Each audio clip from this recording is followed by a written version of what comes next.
اعوذ باللہ من الشیطان الرجیم، بسم اللہ الرحمن الرحیم۔ میرے عزیز مسلمان بہنوں اور بھائیوں، السلام علیکم ورحمۃ اللہ وبرکاتہ۔ سورۃ فاتحہ کا اردو ترجمہ۔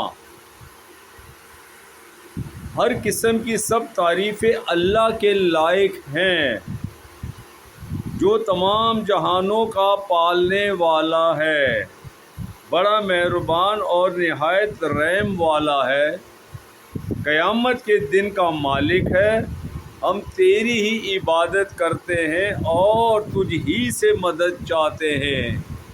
ہم کو سیدھا راستہ چلا، راستہ ان لوگوں کے راستہ جن پر تو نے انعام کیا، نہ ان کی راہ پر جن پر تیرا غضب نازل ہوا، اور نہ گمراہوں کے راستے پر۔